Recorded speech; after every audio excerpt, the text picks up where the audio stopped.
दुनिया फ़लस्तीनियों की नस्लकुशी रुकवाए, इसराइली हमले बंद करवाए, इसराइल को ईरान की खुद मुख्तारी का एहतराम करने का पाबंद करे। दुनिया इसराइल को गजा की नस्लकुशी के लिए हथियारों की तरसील रोके। सलामती कौंसिल से इसराइली रुकनीत मुअत्तल की जाए।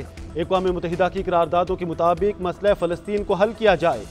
अरब इस्लामी सरबराहान के गैर मामूली इजलास के एलामिया। सऊदी वलीअहद के फ़लस्तीन, लिबनान और ईरान पर इसराइली हमलों की मसम्मत। खुद मुख्तार फ़लस्तीनी रियासत के क़याम की हिमायत। खिताब में कहा, गजा में इसराइली जारहियत के 22 हज़ारों अमवात हो चुकी हैं। लिबनान की खुद मुख्तारी और सालमियत को खतरे में डाल दिया गया। आलमी बिरादरी इसराइल को जंगबंदी के लिए मजबूर करे। फ़लस्तीनी सदर महमूद अब्बास का सलामती कौंसिल से इसराइल की रुकनीत मुअत्तल करने का मुतालबा। तुर्किया के सदर रजब तय्यिब एर्दोगान बोले, इसराइल फ़लस्तीनियों के वजूद का खात्मा चाहता है। लिबनान के वज़ीर आज़म का लिबनान पर इसराइली हमले रोकने का मुतालबा। शाम के सदर बशारुल असद ने कहा कि खिते में कत्लेआम और नस्लकुशी की रोकथाम वक्त का तकाजा है। मिस्री सदर का जंग की बजाय 2 रियासती हल के लिए अमल दरामद पर जोर।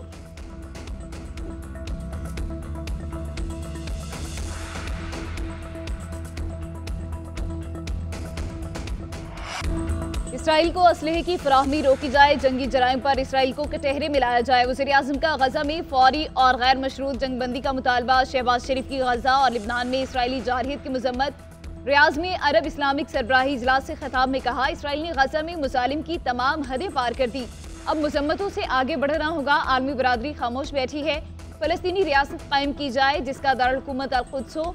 गजा में इंसानी बहरान तसव्वुर से बढ़कर है। जख्मियों समेत हॉस्पिटल्स को उजाड़ा जा रहा है। आलमी इंसानी तहफ़्फ़ुज़ के कानून के छेतरे उड़ा दिए गए। इसराइल के तौसी पसंदाना अज़ाइम से अमन को खतरात लाहिक हैं। वज़ीर-ए-आज़म का इसराइल के ईरान और लिबनान के खिलाफ इक़दामात पर भी शदीद तशवीश का इजहार। कहा, आलमी अदालत इंसाफ के फैसले पर अमल दरामद यकीनी बनाया जाए। वज़ीर-ए-आज़म शहबाज शरीफ COP29 सरबराही इजलास में शिरकत के लिए आज़रबाईजान पहुँच गए। आज़रबाईजान के वज़ीर दफ़ाई सनत ने एयरपोर्ट पर इस्तकबाल किया। नायब वज़ीर-ए-आज़म इसहाक़ डार, वफ़ाक़ी वज़ीर इत्तलात अताउल्लाह तारड़ और मामूनी ख़ुसूसी तारिक फ़ातमी भी हमरा।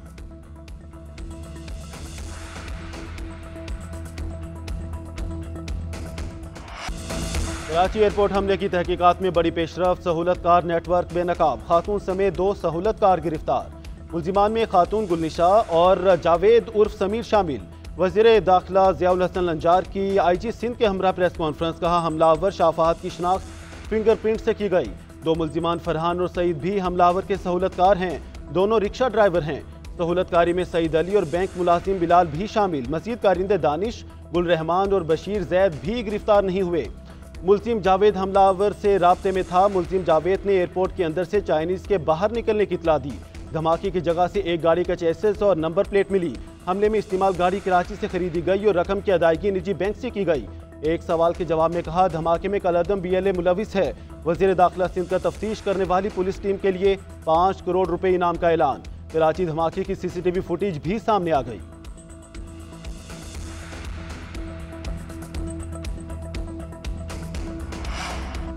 पाक चीन 2 तरफा ताल्लुकात को खराब करने की कोशिशें कामयाब नहीं होने देंगे। चीन दहशतगर्दी के खिलाफ पाकिस्तान के साथ खड़ा है। दोनों मुल्क दहशतगर्दों को सबक सिखाने की काबिलियत रखते हैं।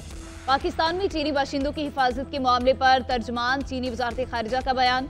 कहा, चीन पाकिस्तान का आईनी दोस्त और स्ट्रेटेजिक शराकतदार है। दोनों मुल्कों के दरमियान बाहमी एतमाद और ताउन को नुकसान पहुँचाने की कोई भी कोशिश कामयाब नहीं होगी। दोनों ममालिक के दरमियान ताल्लुकात खराब करने वाले दहशतगर्द सजा से नहीं बच सकेंगे। हम पाकिस्तान की इक्तिसादी और समाजी तरक्की में बेहतरी की हिमायत जारी रखेंगे।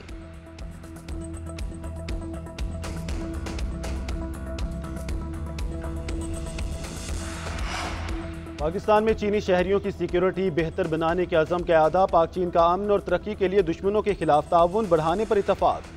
पाक फौज के chief of general staff lieutenant general Mohammad Awais Dastgir का चीनी People's Liberation Army Beijing headquarter का दौरा। Commander PLA army general Li Qiaoming से मुलाकात। कराची में हालिया दहशतगर्दाना हमले में चीनी जानों के ज़िया पर इजहार ताज़ियत। मुलाकात में आलमी और इलाकाई सूरत हाल, 2 तरफा फौजी ताउन को बढ़ाने के इक़दामात पर तबादला ख्याल। फौजी तरबियत, आलात और टेक्नोलॉजी के शोबों में ताउन पर पेशरफ्त का जायजा। ISPR के मुताबिक चीनी अस्करी हुकाम ने चीनी बाशिंदों की सिक्योरिटी को बेहतर बनाने के लिए पाक फौज की कोशिशों और इक़दामात को सराहा।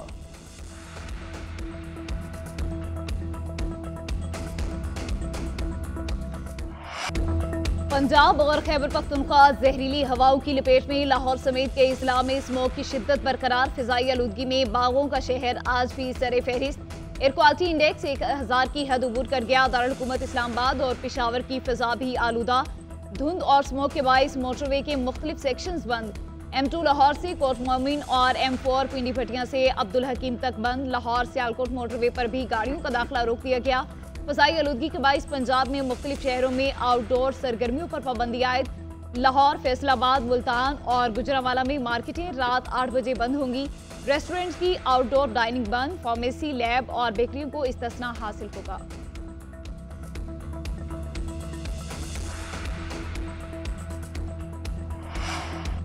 लाहौर हाई कोर्ट का स्मोक के तदारुक के लिए इकदाम पर अदम इत्मीनान का इजहार। जस्टिस शाहिद करीम का एडवोकेट जनरल पंजाब की अदम हाजिरी पर नाराजगी का इजहार।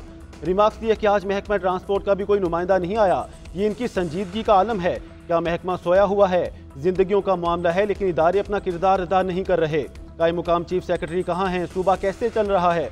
डिप्टी कमिश्नर और असिस्टेंट कमिश्नर को बाहर सड़कों पर होना चाहिए, लेकिन कोई नजर नहीं आया। स्मोक संगीन तरीन मामला है। क्या डिप्टी कमिश्नर इतवार के रोज दफ्तर में नहीं बैठ सकते थे? अभी भी किसी को समझ नहीं आई कि मुल्तान में क्यों इतनी आलूदगी है, तो अल्लाह ही हाफिज है।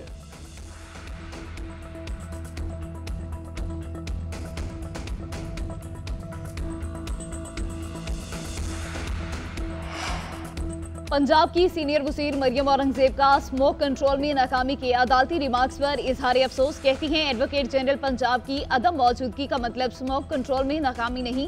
जज साहब का एहतराम है, लेकिन 8 माह से हुकूमत पंजाब के तमाम इदारे स्मोक के खात्मे के लिए दिन रात काम कर रहे हैं।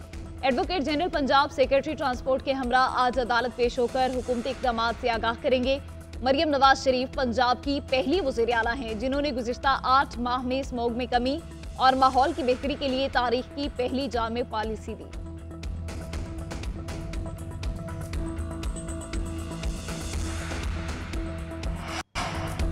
छब्बीसवीं तरमीम के बाद आर्टिकल 191A के तहत ज़ेर इल्तवा मुकदमात की कलर कोडिंग का फैसला।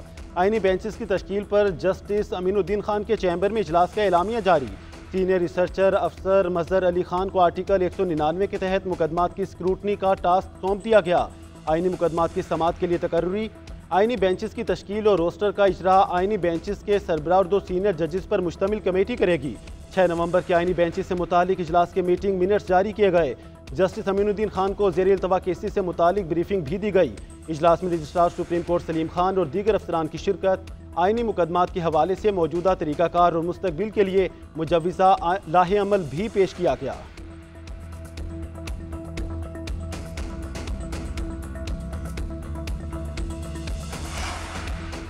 जब तक आईनी बेंच नहीं बैठेगा तो क्या हम गैर आईनी हैं? क्या कोई आईनी मुकदमात नहीं सुने जाएंगे? इस वक्त कोई आईनी बेंच नहीं, तो ये जो गैर आईनी बेंच बैठा है इसका क्या करना है? जस्टिस मंसूर अली शाह के टैक्स से मुतालिक केस में रिमार्क्स। कहा, हम इस केस को सुन भी लें तो कोई हमें पूछ नहीं सकता। अब बार बार ये सवाल सामने आया है कि केस रेगुलर बेंच सुनेगा या आईनी बेंच। अगर हम खुद फैसला कर देते हैं तो हमें कौन रोकने वाला है? नजरसानी भी हमारे पास आएगी तो हम कह देंगे कि हमारा दायरा इख्तियार है। जस्टिस अकील अब्बासी ने इस्तफसार किया, अभी हम ये केस सुन सकते हैं या नहीं? जस्टिस मंसूर अली शाह ने जवाब दिया, थोड़ा वक्त दें तो देखते हैं क्या होता है। जस्टिस आयशा मलिक बोली, आर्टिकल 2A के मुताबिक प्रैक्टिस एंड प्रोसीजर कमेटी इसका फैसला करेगी, जिसमें अभी वक्त लगेगा। अदालत ने समाअत गैर मुअय्यना मुद्दत तक मुलतवी कर दी।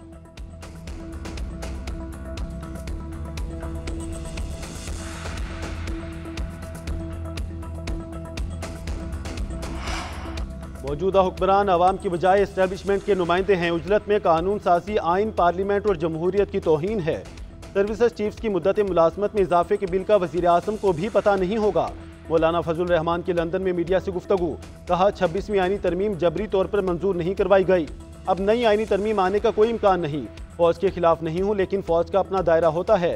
इन्हें इख्तियारात दहशत गर्दी के खात्मे के लिए दिए जाते हैं।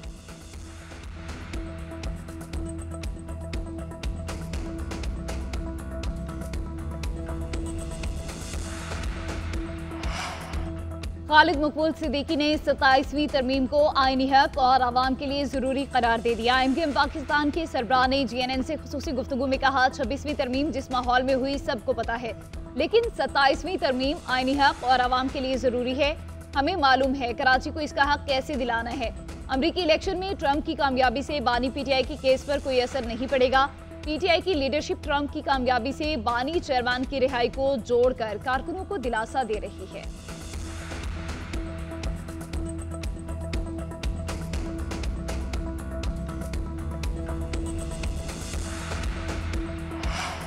कौमी असम्बली की कायमा कमेटी बराए दाखिला का इजलास चेयरमैन खुर्रम नवाज और IG इस्लामाबाद के दरमियान तल्ख कलामी।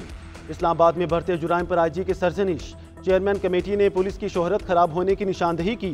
IG ने जवाब दिया कि आप बतौर कमेटी चेयरमैन पुलिस की इमेज पर सवाल उठा रहे हैं। खुर्रम नवाज बोले, आपने वर्दी ना पहनी होती तो आपको कमेटी से बाहर निकाल देता। IG ने जवाब दिया, मैं जाती तौर पर नहीं बल्कि पूरी फोर्स के सरबराह के तौर पर जवाब दे रहा हूँ। कमेटी अरकान की तरफ से DG पासपोर्ट से भी सवालात। चेयरमैन कमेटी ने कहा, पासपोर्ट को अलग से एक अथॉरिटी बनाई जाए या इसको नादरा में ले जाएं।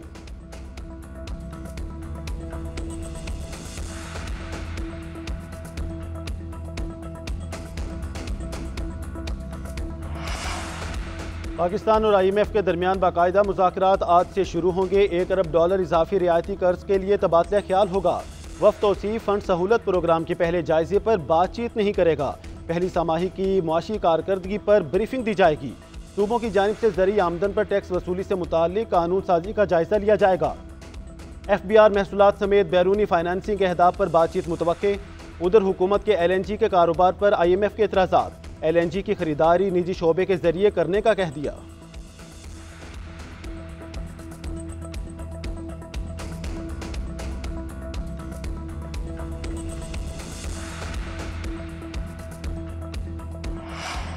सिंध हुकूमत स्टील मिल की बहाली के लिए सरगर्म। वज़ीर आला सिंध मुराद अली शाह से रूसी सफीर एल्बर्ट खुरैफ की मुलाकात। स्टील मिल की बहाली के लिए मदद मांग ली। रूसी सफीर की ताउन की यकीन दहानी।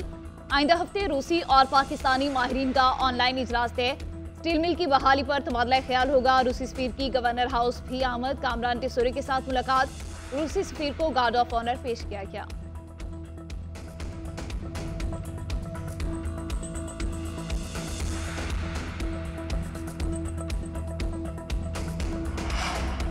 रवां साल 1,79,210 पाकिस्तानी फरीज़ाए हज अदा करेंगे। सरकारी और निजी स्कीम के तहत हज कोटा 50-50% मुकर्रर। वजारत मजहबी अमूर ने हज पॉलिसी का ऐलान कर दिया। चौधरी सालिक हुसैन कहते हैं, सरकारी स्कीम के तहत अखराजात 10,75,000 से 11,75,000 होंगे। बीमार और मुतादी बीमारी में मुब्तला अफराद पर हज नहीं जा सकेंगे। 12 साल से कम उम्र बच्चों को हज की इजाज़त नहीं होगी। पहली मरतबा हज पर जाने वालों को तरजीह दी जाएगी। वफात की सूरत में लवाहकीन को 20 लाख रुपए इमदाद दी जाएगी।